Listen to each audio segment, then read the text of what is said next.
नाम है ब्रजेश और मैं आप लोगों को पढ़ा रहा था इलेक्ट्रोस्टैटिक्स चैप्टर फिजिक्स में। तो हम लोगों का एक क्वेश्चन राउंड चल रहा था, काफी दिनों से हम लोग क्वेश्चंस कर रहे हैं और आगे नहीं बढ़ रहे हैं केवल इसलिए कि आगे की चीजें इसी पे बेस्ड हैं, तो क्यों नहीं इसको अच्छे से पढ़ लें। ऐसा ना हो कि बहुत सारी चीजें हम लोग कॉन्सेप्ट ऐड कर लें और उसके एप्लीकेशंस हम अच्छे से डीपली न कर पाए, मतलब एडवांस लेवल तक, चाहे वो कठिन लेवल कह लीजिए, किसी भी तरीके से जो भी आप समझिए। तो आज हम लोग डिस्क्रीट अरेंजमेंट और कॉन्टिन्यूअस की बात करेंगे, किस तरह की बातें होती हैं। और फिर उसके बाद आज के लेक्चर्स और नेक्स्ट वाले में मैं ऑलमोस्ट क्वेश्चन दूंगा। उसके बाद हम लोग ये कह लेंगे कि भाई अब हो गया कूलॉम्स लॉ ऑफ फोर्स, और जितना क्वेश्चन दूंगा आप उसको अटेम्प्ट करिएगा, करते रहिएगा। और उसके बाद हम लोग सिलसिला शुरू करेंगे इलेक्ट्रिक फील्ड का, पोटेंशियल का, पोटेंशियल एनर्जी का, और बाकी dipole moment and then capacitor, सारी चीजें आगे फिर से पढ़ेंगे। तो अभी मैं क्वेश्चन दे रहा हूं, क्वेश्चन लिखिए, उसको फिर ट्राई करते हैं कि उसको फिर करने की कोशिश करते हैं, प्लान करते हैं। There are infinite number of point positive charges, each of magnitude q, small q. लिखिए, there are infinite number of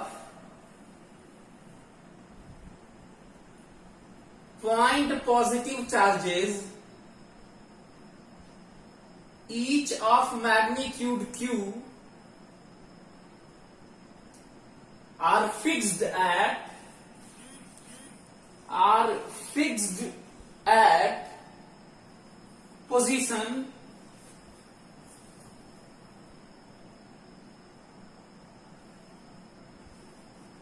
A0,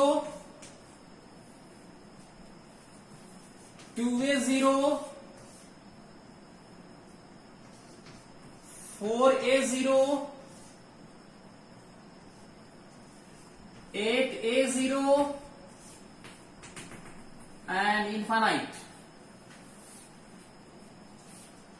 On x-axis,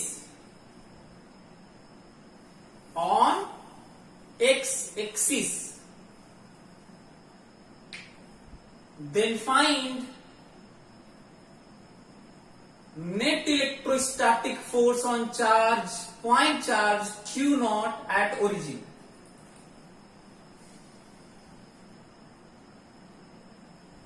There are infinite point positive charges, each of magnitude small q, are kept at these positions on x-axis. Then find net electrostatic force on point charge q naught kept at origin. ठीक है, question है हमारे सामने। ये question इसलिए दिया मैं आपको क्योंकि एक तो इसमें इनफाइनाइट टाइप की चीज अभी नहीं पढ़े, तो वो आ गया। दूसरा कोऑर्डिनेट देने से कई लोग डर जाते हैं, तो वो पॉइंट आ गया। और इसी की हेल्प से धीरे धीरे हम लोग समझने की कोशिश करेंगे कि कहां पे समेशन, कहां पे इंटीग्रेशन, सब कहां लगता है। और कभी भी कितना भी अरेंजमेंट कैसा भी क्यों ना हो, लॉज जो मैं बार बार बोलता हूं कि जो लॉज होते हैं साइंस के, फिजिक्स के, नेचर के या किसी भी चीज के, लॉज नहीं बदलते। और लॉज में जो कूलॉम्स लॉ है बहुत ही सिंपल सा है, जो अभी तक हर जगह लगता आया और फिर से मैं वही लगाऊंगा। करते हैं, देखते हैं। सबसे पहले वो एक्स एक्सिस मेंशन किए हैं, मैं बना दिया। वो कह रहे हैं कि यहां पे Q है, A0 पर कोऑर्डिनेट है। फिर कह रहे हैं कि यहां पे भी Q है, 2a0 पर, फिर कर रहे हैं यहां पे भी q है 4a0 पर, फिर कर रहे हैं यहां पे भी q है 8a0 पर, एंड सो ऑन, करें इनफाइनाइट तक ऐसे ही है। इससे हम लोग क्या सीखना है, क्वेश्चन कितना भी कठिन क्यों नहीं है, बार बार रिपीट कर रहा हूं, मेरा मकसद है कि मैं आपको ये महसूस करा सकूं कि जब हम चीजों को जान जाते हैं तो किसी अरेंजमेंट से, किसी रिलेशन से, या उनके पूछे गए किसी क्वांटिटी से हमें डरना नहीं चाहिए। एक प्रोसीडिंग्स होती हैं, उनको हमें शुरू करना चाहिए। जैसे एक बात मैं अक्सर कहता रहता हूं कि एक रफ डायग्राम बना के हमें सोचना चाहिए। तो देखिए मैं बना के सोचने जा रहा हूं। यदि आप ये नहीं करेंगे तो ऐसे बार बार पढ़ने से तो क्वेश्चन नहीं आएगा। तो ये बात इस क्वेश्चन की नहीं, बात ये कहीं भी है जिसकी बात अक्सर मैं बात करता हूं। ये है ओरिजिन, इस पे क्यू नॉट है, कह रहे हैं कि फोर्स बताइए इस पे, नेट इलेक्ट्रोस्टैटिक फोर्स कितना होगा। ठीक है, इस पे इलेक्ट्रोस्टैटिक फोर्स कट हो लगेगा जिनका सम करना है, वेक्टर सम करना है। आपको पता ही है कि फोर्स वेक्टर है तो वेक्टर सम करेंगे, कोई चीज स्केलर होता है तो स्केलर सम करते हैं। तो इस पे जितने फोर्स होंगे सबको हमको जोड़ना होगा, वेक्टोरियली जोड़ना होगा। एक ये पॉइंट है। अब मैं सोच रहा हूं कि इस पे कट हो फोर्स लगेगा, तो मेरे दिमाग में है कि भाई जितने चार्ज होते हैं सारे, हर एक चार्ज पे फोर्स लगाते हैं, तो ये भी इस पे लगाएगा, ये भी इस पे लगाएगा, ये भी इस पे लगाएगा। अच्छा, बाकी सब भी आपस में लगाएंगे, लेकिन वो सब कैलकुलेट ही नहीं करना है, केवल इसी पर करना है। कहे कि इसी पर बताइए नेट, तो ये भी लगाएगा, ये भी लगाएगा, ये भी लगाएगा इस पे, ये भी लगाएगा, और इनफाइनाइट चार्जेस हैं तो सब लगाएंगे। ये कितने लगाएंगे किधर, ये वाला इस पे इधर लगाएगा, ये वाला इस पे भी इधर ही लगाएगा, ये वाला भी इस पे इधर ही लगाएगा, ये वाला भी इधर ही लगाएगा। अब देख रहे होंगे सब इधर ही लग रहा है। जब वेक्टर एक ही तरफ होते हैं, बहुत बड़ा पॉइंट, जब वेक्टर एक ही तरफ होते हैं, एक ही तरफ होते हैं, कहीं भी मतलब कहीं भी, जब वेक्टर एक ही तरफ होते हैं तो जब उनको जोड़ा जाता है तो भले ही वेक्टर एडिशन कहते हैं, पर वो स्केलर की तरह जुड़ते हैं। डायरेक्शन का ज्यादा सोचना नहीं होता है, सबका मैग्नीट्यूड फटाफट फटाफट फटाफट जोड़ लीजिए, वही आंसर। लेकिन केवल जब डायरेक्शन एक ही तरफ होता है तब, जो कहीं और भी यदि हुआ तो। अब मेरे दिमाग में ये आ रहा है कि भाई एफ नेट बताने के लिए सिंपल सा, F1 plus F2 plus F3 plus F4 and F infinite. Arrow भी लगा सकते हैं, पर इस तरह का फोर्स है कि एरो नहीं लगाया, आपके मर्जी के ऊपर है। एरो लगाइए चाहे मत लगाइए, सब एक ही तरफ है, सबको जोड़ने जा रहा हूं, वैल्यू लिख रहा हूं। इसके द्वारा इस पे ध्यान से क्यू नॉट बाई दूरी a स्क्वायर प्लस इसके द्वारा इस पे फोर्स, इसके द्वारा इस पे फोर्स क्यू नॉट बाई दूरी, देखो दूरी y वाला तो सबका 0 है क्योंकि x एक्सिस पे y 0 ही होता है। 2a स्क्वायर, दूरी 2a है, देखो 2a, इसके द्वारा इस पे force F3 Q not by 4a। अब दिए ही थे, 3a गायब है, नहीं है, यहां पे रखा ही नहीं है, यहां पे रखा है 4a square and so on infinite तक एक्सप्रेशन ये है। आपको ये भी बता दूं, इस अरेंजमेंट में ये Q2 Q 4Q ये भी हो सकता था। इस अरेंजमेंट में Q minus Q plus Q minus Q plus Q minus Q ये भी हो सकता था। इसमें Q2 square Q2 to the power 4Q इस तरह का भी हो सकता था। इस तरह का सेंटर ऑफ मास में मासेस डिस्क्रीट अरेंज होते हैं। रोटेशनल में मोमेंट ऑफ इनर्शिया की बात होती है। मैग्नेटिज्म में बहुत सारे वायर हो सकते हैं। करंट में बहुत सारे वायर हो सकते हैं। मैग्नेटिक फील्ड पूछा जा सकता है। ये मैं क्यों बात कर रहा हूं पता है?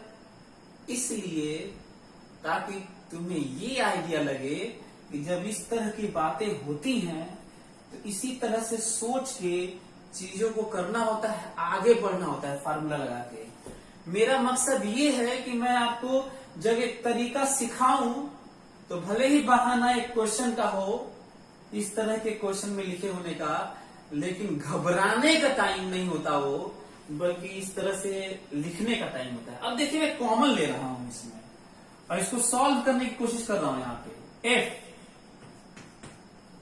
जरा देखिए क्या कॉमन है इसमें।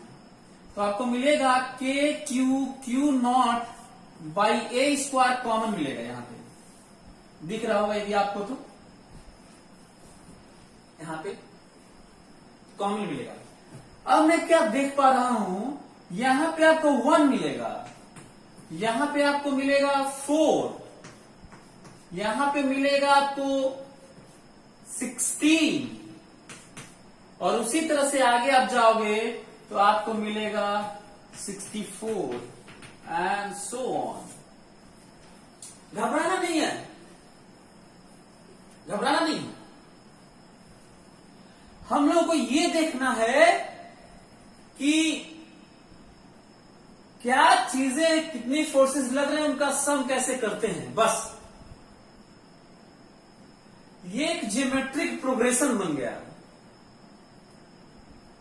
जिसका कॉमन रेशियो 1/4 है। इसमें 1/4 का मल्टीप्लाई करोगे तो ये होगा, इसमें 1/4 का मल्टीप्लाई करोगे तो ये होगा, इसमें 1/4 का मल्टीप्लाई करोगे तो ये होगा, इसमें 1/4 का मल्टीप्लाई करोगे तो आगे वाला होगा, एंड सो ऑन। अब जब ऐसा होता है ना, जब कॉमन रेशियो 1 से कम हो और इनफाइनाइट तक एडिशन हो, तो इसी में मल्टीप्लाई होके होता है। और ऐसे चीजों का सम, जो रिजल्ट आता है, जो वैल्यू आता है, वो होता है A/1 - R होता है। अब क्वेश्चन ये है कि क्या इसका रिजल्ट जो ये आया है, इसको रिजल्ट के तौर पे लिखा जा सकता है? तो इसका आंसर है हां, लिखा जा सकता है। मैं लिखने जा रहा हूं।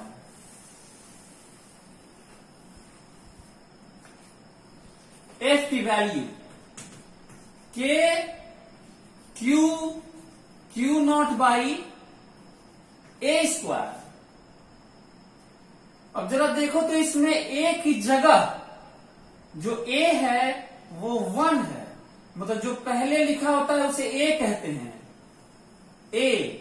और 1 माइनस जो कॉमन रेशियो कैसे निकला जाता है? इसमें से ये डिवाइड कर लो, चाहे अगले में से ये डिवाइड कर लो, चाहे अगले में से किसी भी नेक्स्ट वाले नंबर में पिछला वाला नंबर डिवाइड कर दोगे तो तुम्हें जो रेशियो मिलेगा उसे कॉमन रेशियो कहते हैं। आपको 1/4 मिलेगा और रिजल्ट आ जाएगा, ये देखोगे तो 3/4 होगा, ऊपर जाएगा 4, तो 4K/3A स्क्वायर आंसर है।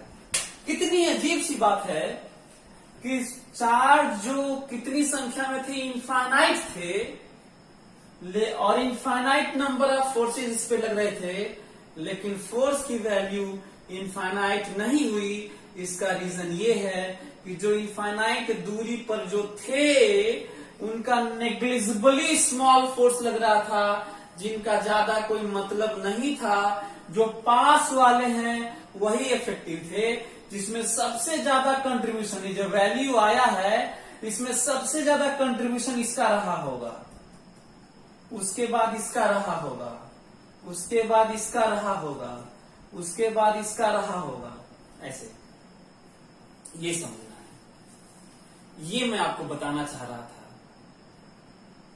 एक और चीज, अभी तो मैं डिस्कशन के नाम पे आपको बता ही दिया कि इसको कितने तरीके से और भी बात हो सकती है।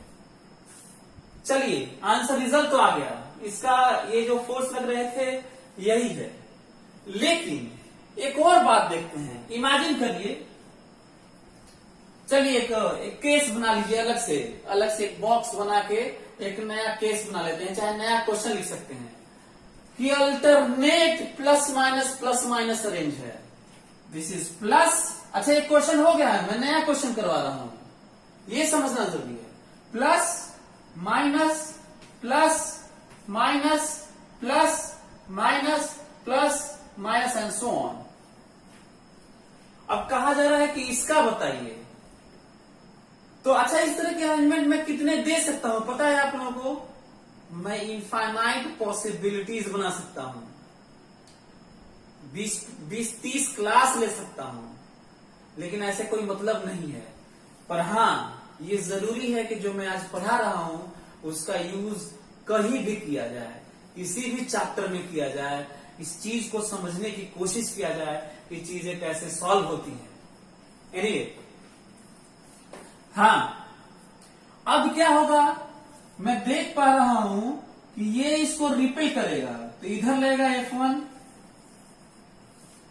अच्छा, ये वाला इसको खींचेगा तो F2 इधर लेगा,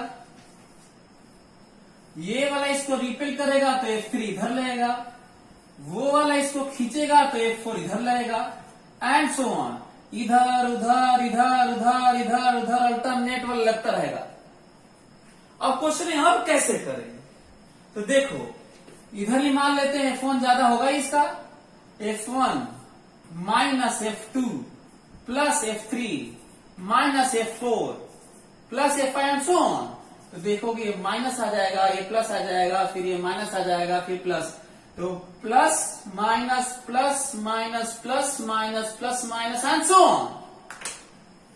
ये मैं तुम्हें बताना चाह रहा था।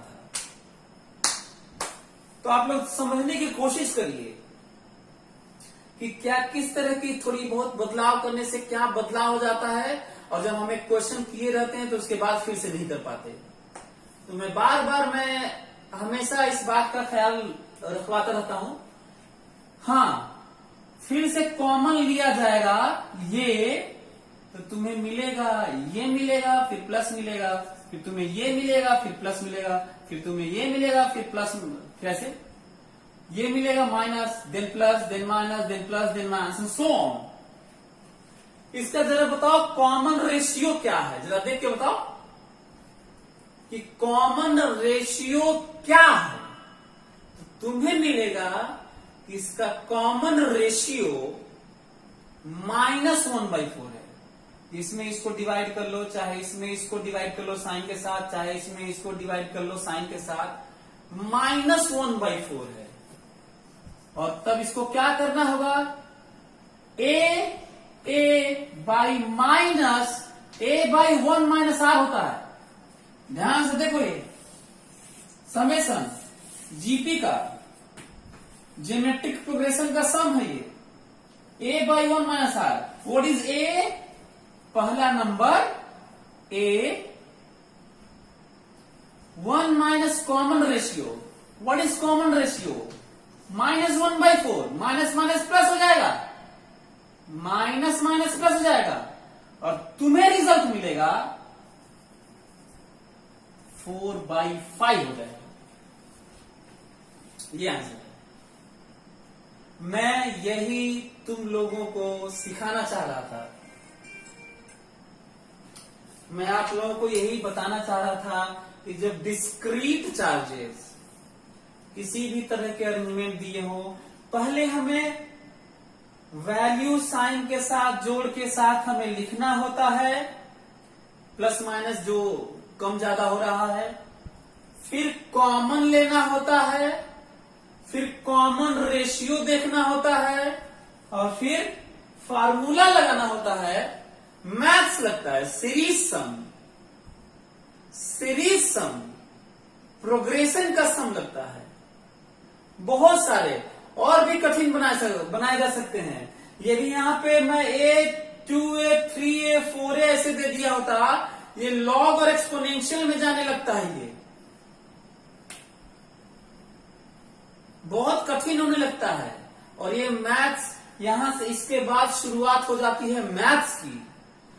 बहुत बार तो फिजिक्स इसलिए कठिन केवल होता है क्योंकि मैथ्स का इन्वॉल्वमेंट एक बड़े स्केल का हो जाता है और उसके बाद सॉल्व नहीं होता। लेकिन मैं आपसे कम से कम इतना कहूंगा कि फिजिक्स वाला पोर्शन तक तो पहुंचो, मतलब यहां तक तो लिखो, कॉमन तो लो, फिर उसके बाद जो रिजल्ट आता है फिर मैथ्स का सहारा लेना, देखो कि तुम्हें होता है कि नहीं होता है। होता है ठीक है, नहीं होता है तो मैथ्स की बुक रिफर करना होगा, मैथ्स के टीचर से कंसल्ट करना होगा तुम्हें। और बाकी तो मैं हूं ही, यदि मेरे से ही पूछा जाएगा तो मैं ही बता दूंगा, पूरा मैथ्स तो जानता ही हूं मैं। एक ये पॉइंट है, ओके। अब चलो अगला क्वेश्चन करते हैं, जो ध्यान देने वाली बात है, ये ध्यान दो।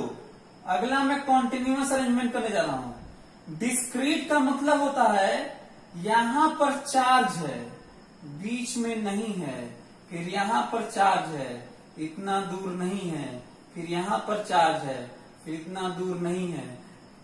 चाहे मास हो, चाहे वायर हो, चाहे कुछ भी हो, कुछ भी हो, यदि गैप हो के अरेंज है उसे डिस्क्रीट अरेंजमेंट बोलते हैं। और हमेशा वो सम होता है, समेशन होता है, अलग अलग जोड़ होता है, कभी भी इंटीग्रेट नहीं होता।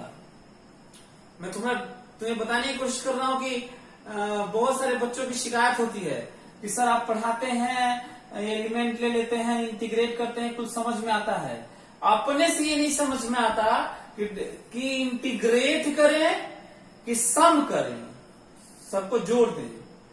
तो क्या पूरे साइंस के बारे में स्टेटमेंट है मेरा, फिजिक्स के बारे में? इंटीग्रेशन देखो, दो दिमाग में खोपड़े में बैठाओ, दो जगह इंटीग्रेशन होगा, दो जगह। या तो कोई क्वांटिटी कॉन्टिन्यूसली वैरी करे, अरेंजमेंट नहीं, velocity, acceleration, force, momentum, field, है ना, कोई क्वांटिटी कॉन्टिन्यूसली वैरी करे, कोई क्वांटिटी, अरेंजमेंट नहीं, क्वांटिटी, तो उसको हम लोग डिफरेंशिएट इंटीग्रेट करके ही डील करते हैं, कैलकुलस लगाते हैं। दूसरा, ये तो रिलेशन की बात हुई, क्वांटिटी के वेरिएशन की बात हुई। और दूसरा एक पॉइंट होता है अरेंजमेंट का, किनका? अरेंजमेंट का। ध्यान से मेरी बात फोकस होकर सुनो। और जो मैं बता रहा हूं इंटरमीडिएट के लेवल का नहीं है, तो है ही। पूरी दुनिया में साइंस में इसके अलावा कोई पॉसिबिलिटी नहीं होती। किसी क्वांटिटी के वेरिएशन का स्टडी करना, किसी रिलेशन का जो डिफाइंड क्वांटिटीज हैं, या किसी अरेंजमेंट की बात करना। इसके अलावा भी कहीं कुछ बात होगी, हमको बताओ, इसके अलावा भी कहीं कुछ बात होती है, ये समझना है। तो दूसरा अरेंजमेंट का, चीजें अरेंज है, मास अरेंज है, चार्ज अरेंज है, फ्लो करंट का अरेंजमेंट है ना, इस तरह का करंट फ्लो कर रहा है, उसमें अरेंज है इस तरह का। स्ट्रक्चर है किसी चीज का, शेप साइज है, वो पता नहीं क्या है, कैसे है, क्रॉस सेक्शन सब वेरी कर रहा है, इस तरह का शेप साइज अरेंजमेंट सब है कि कॉन्टिन्यूअस हो तो इंटीग्रेशन है, और अलग अलग हो, बीच में गैप हो, तब इंटीग्रेशन नहीं होता, समेशन होता है, जोड़ होता है। आप लोग देख रहे हैं कि यहाँ पे मैं इंटीग्रेशन नहीं लगाया हूं, जोड़ है। तो कब जोड़ होगा, कब समेशन होगा, ये समझ में आया? और यहीं पे अब मैं अगला क्वेश्चन लगातार करने जा रहा हूं जो कॉन्टिन्यूस होगा, जिसमें इंटीग्रेशन होगा। तो अगला क्वेश्चन लिखिए अगला question, as shown in figure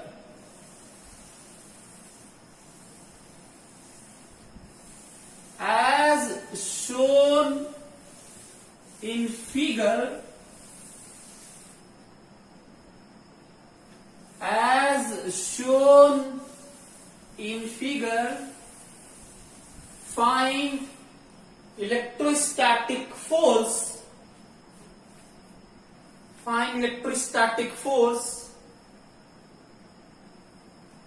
on charge Q naught.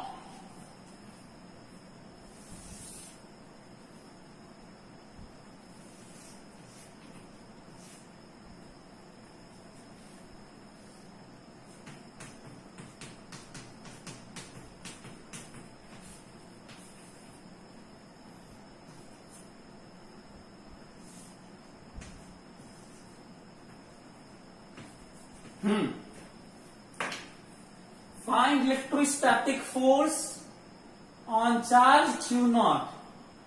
Lambda is charge per unit length जो कि यूनिफॉर्म डेंसिटी का है। ध्यान से मेरी बात सुनना। बात ये हो रही है कि एक infinitely long uniformly charged wire है। हो सकता है कि जो मैं दिखाया हूं उसको स्टेटमेंट में लिख दिया जाए लंबा सा, और हो सकता है कि आप न बना पाए जबकि उसका फोटो यही बनेगा। कई बार ऐसा भी होता है कि हम लोग किए रहते हैं पर क्वेश्चन ऐसा लिखा रहता है कि पता नहीं चलता कि वही है। ठीक है, क्वेश्चन ये है कि इस पे हमें नेट इलेक्ट्रोस्टैटिक फोर्स पाना है, तो कैसे निकाला जाए, ये प्रॉब्लम आ रही है। अब मैं क्या देख पा रहा हूं कि छोटे छोटे इनफाइनाइट चार्ज फिर से हैं। पिछले वाले में भी इनफाइनाइट चार्ज थे, यहां पे भी इनफाइनाइट है, पर पिछले वाले में इंटीग्रेशन नहीं था क्योंकि अलग अलग था, और यहाँ पे कॉन्टिन्यूअस है इसलिए इंटीग्रेशन लगेगा, और इकट्ठा नहीं लग सकता क्योंकि कूलॉम्स लॉ पॉइंट चार्ज के लिए वैलिड है। तो पिछले वाले में पॉइंट था, कूलॉम्स लॉ लगाए थे। ऐसे केस में हमें x पे dx लेंथ का चार्ज पॉइंट चार्ज लेना होगा। ये कैलकुलस की थ्योरी है कि dx लेंथ इतना छोटा लेंथ होता है, dx मतलब डिफरेंशियल लेंथ, इनफाइनाइटेसिमली स्मॉल, अनंत सूक्ष्म लेंथ, इतना छोटा लेंथ कि उसे पॉइंट मानना गलत नहीं होगा। तो इसको पॉइंट चार्ज माना जा सकता है, dq पॉइंट चार्ज, और dq होता है लेमडा dx होता है। dq हमेशा या तो charge per unit length into differential length होता है, या charge per unit area into differential area होता है, या charge per unit volume into differential volume होता है। इसी तरह की 3 वेरिएशन आपके कोर्स में है, इसके अलावा है भी तो नहीं। ये भी तो समझने की कोशिश करो, ये मेरा मकसद था कि मैं तुम्हें बताऊं। Lambda dx। अब जरा देखो, अच्छा हाँ, लेते कैसे हैं इसको? किसी रिफरेंस पॉइंट से, हम लोग ये वैल्यू लेते हैं। आप यहां से भी ले सकते हैं और आप यहां से भी ले सकते हैं, फर्क नहीं पड़ता। कह दीजिए कि यहां से दूरी ले रहे हैं, कह दीजिए यहां से दूरी ले रहे हैं, कह दीजिए यहां से दूरी ले रहे हैं, कह दीजिए यहां से दूरी ले रहे हैं, आप कह दीजिए यहां से दूरी ले रहे हैं। लेकिन जितना ही अजीब सा दूरी लोगे तुम यहां से वहां से डिफरेंस, उतना ही कठिन होगा, और अच्छे पॉइंट से लोगे तो आसान होगा, पर आंसर बदलने वाला नहीं है। जो फोर्स आएगा वही हमेशा आएगा, ये पॉइंट है, ये समझना बहुत जरूरी है। चलिए करते हैं। इस dq चार्ज के द्वारा यहां पर फोर्स लगेगा df। तो बताओ, इसके द्वारा भी इधर ही लगेगा, इसके द्वारा भी इधर ही लगेगा, इसके द्वारा भी इधर ही लगेगा, इसके द्वारा भी इधर ही लगेगा, इसके द्वारा भी इधर ही लगेगा, सबके द्वारा इधर ही लगेगा। तो ये तो स्केलर टाइप का, एक ही डायरेक्शन में स्केलर टाइप का सम होगा। इसका मतलब है F बराबर समेशन की जगह इंटीग्रेशन होगा। देखो ये जो सम था, जब कॉन्टिन्यूअस अरेंजमेंट होता है, डिस्क्रीट होता है तो ऐसे होता है, ध्यान दो, डिस्क्रीट तो ऐसे और कॉन्टिन्यूअस तो ऐसे, पर होता सम ही है, होता सम ही है, जोड़ दोनों में होता है, दोनों में जोड़ते हैं, ये समझना है। चलो देखो इसके द्वारा इस पे फोर्स बताओ, तो कहोगे कि K Q1 Q2 dq lambda dx, K Q1 Q2 by दूरी, देखो दूरी x, यहां से x माने, यहां से भी x मान सकते हैं, कहिएगा तो इसके बाद मैं वो वाला कर दूंगा, यहां से बताऊंगा कि वही आएगा, दूरी का स्क्वायर।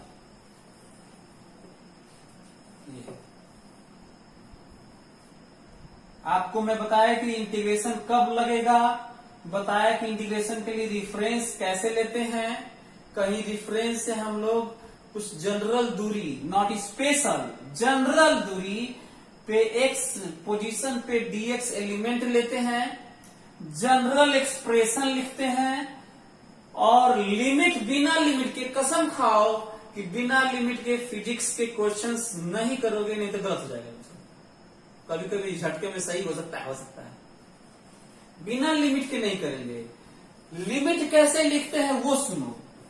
ये जो छोटा सा एलिमेंट लिए हो ना, यही छोटा छोटा एलिमेंट इस पे फोर्स लगाता है, यही छोटा एलिमेंट को चलाया जाता है, और जो छोटा एलिमेंट जो चलता है उसी के लिमिट को लिखा जाता है। जो डायरेक्शन है यहाँ पे चल चल के, तो पीछे आओ, और वैल्यू वेरिएबल की लिखी जाती है, चलाया जाता है एलिमेंट को, और वेरिएबल की लिमिट लिखी जाती है। तो चलो पीछे आओ, क्या इसके भी पीछे आओगे? यहाँ पे तो चार्ज ही नहीं है, यहीं पे रहोगे। जब यहाँ पे रहोगे तो जो x की वैल्यू है उसे लोअर लिमिट कहते हैं, और a है। लिमिट लेना सिखा रहा हूं, ध्यान से सुनो।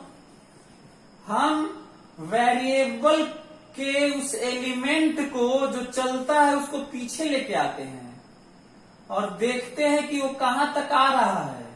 जितना पीछे तक आ सकता है वो आता है, और उसी के लिए जो वेरिएबल की वैल्यू होती है, वेरिएबल की वैल्यू जो होती है, इसके लिए a है, दूरी है ना, तो दूरी a है, और फिर उसको फिर से चलाते हैं। कहां तक लेके जाना है? इनफाइनाइट तक। तो यहां से दूरी हो जाएगी इनफाइनाइट इसकी, और ये है ऐसे। ये समझना है।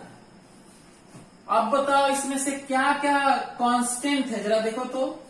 K Q0 lambda dx by X square a to infinite. बताओ इसका रिजल्ट कितना आएगा?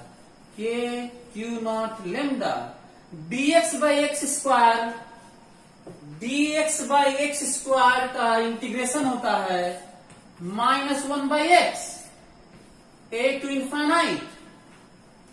इसका रिजल्ट होगा K Q0 लेमडा -1/इन्फानाइट -1/a, और वैल्यू आ जाएगी f की K Q0 lambda by a। यदि k की वैल्यू भी रखनी है तो Q0 lambda by 4 pi epsilon not a, ये वैल्यू है। ये मैं तुम्हें बताना चाहता था। रही बात इसकी, यदि मैं कह देता कि x के साथ ये बदल रहा है, ऐसे बदल रहा है, लेमडा बराबर लेमडा नॉट x बाई इसके साथ यहां से ऐसे, यहां से दूरी x के साथ ये बदल रहा है a, तो बताइए इस पे कितना फोर्स लगेगा। तुम जानते हो क्या करोगे, यहीं पे लेमडा की वैल्यू रख दोगे। ये कितने तरीके से वेरिएशन दे सकता था, इनफाइनाइट तरीके से दे सकता था। तो फर्क नहीं पड़ता कि लेमडा वेरिएबल दिया है कि कांस्टेंट, करने के तरीके नहीं बदलते। एक ये पॉइंट है जो तुम्हें समझना था। चलिए एक और पॉइंट जो इसमें समझना था वो ये है कि ध्यान देना कि हम लोग के पास रिजल्ट आ चुका है, लेकिन मैं इसको बदलने जा रहा हूं, दिखाने जा रहा हूं कि मैं यहां से डिस्टेंस लूं, चाहे यहां से लूं, चाहे यहां से लूं, चाहे यहां से लूं, कहीं से भी लूं, रिजल्ट सेम आएगा। तो देखो तो जरा, देखो कैसे सेम आएगा। ध्यान से मेरी बात सुनना ताकि कॉन्फिडेंट रहो, फर्क नहीं पड़ता है कि रेफरेंस कहां से लिया जाएगा। ये देखो, लिखो अल्टरनेटिव मेथड। वीडियो को पॉज करो और समझने की कोशिश करो और फिर इसको नोट करना। मैं यहां से x माना था, इस बार मैं यहां से x माना हूं, और कहीं और से x मानोगे फर्क नहीं पड़ता। ये भी समझना है ताकि तुम पूरे साइंस में समझ सको कि रेफरेंस पे डिपेंड नहीं करता। हाँ, ये बहुत जरूरी है आसान करने के लिए कि अच्छी जगह से माना जाए। चलो, के Q1 Q2 बाई, जरा दूरी देखो तो, इस पॉइंट चार्ज और इसके बीच में दूरी है a प्लस एक्स है, a प्लस एक्स है। पिछली बार की तरह पूरा x नहीं है, कुछ नए टाइप का माना हूं, यहां से x है। तो जरा दूरी बताओ, तो दूरी है a प्लस एक्स है। ये मैं तुम्हें बताना चाहता था, ठीक है। अब तुम क्या कहोगे, तुम ये कहोगे कि सर ये तो नया आ गया, ये तो कुछ और आ गया, रिजल्ट यही आएगा जो दिख रहा है। आज ये भी सीख लो कि फर्क नहीं पड़ता डिफरेंस कहां से लिया जाए। लिमिट रखना फिर से सुनो और सीखो, लिमिट रखने जा रहा हूं। चलो इसको पीछे लेके आते हैं, dx dx dx dx dx dx dx यहाँ पे, पर रखना होता है वेरिएबल को। ये तो एलिमेंट चल रहा है ना, पर रखना तो वैल्यू x है। जो d के अंदर होता है उसे वेरिएबल मानते हैं, ध्यान रखना। किसको क्वांटिटी माना जाता है, dx को क्वांटिटी नहीं माना जाता। d के अंदर वाला जो है वो क्वांटिटी है, dx क्वांटिटी नहीं है। ये तो डिफरेंशियल चेंज है, डिफरेंशियल वैल्यू है। तो x, पीछे आओ पीछे आओ पीछे आओ पीछे आओ पीछे आओ, पहला यहाँ पे, इसके पीछे तो आगे नहीं क्योंकि इधर तो चार्ज है नहीं, तो यहीं पे। तो जरा बताओ x की वैल्यू कितनी खिसक के हो गई होगी, 0। तो यहां पे आया 0। नया नजर आ रहा है, जब यहां पे नया हुआ तो यहां भी नया हो रहा है। अच्छा, इसको आगे बढ़ो, लेके जाओ लेके जाओ लेके जाओ, कितना दूर लेके जाओगे, फाइनली इनफाइनाइट। तो ये वाला ठीक है, कोई दिक्कत नहीं है। इसको तुम सॉल्व करो, इसको तुम सॉल्व करो, यहां भी बदलाव है और यहां भी बदलाव है। इस तरह के लिमिट बदलते हैं कि रिजल्ट हमेशा जो आना चाहिए वही ही आता है हर जगह पूरे साइंस में। ये समझना है। तो चलिए, आज हम लोग बहुत कुछ सीखे, समझने की कोशिश किए। अगले क्लास में हम लोग पढ़ेंगे कि किस तरीके से बहुत सारे इस तरह के अरेंजमेंट को हम लोग कैसे डील करेंगे। क्वेश्चन दे दूंगा, आप लोग उसको घर पे करिएगा। मिलते हैं अगले क्लास में। Thank you so much.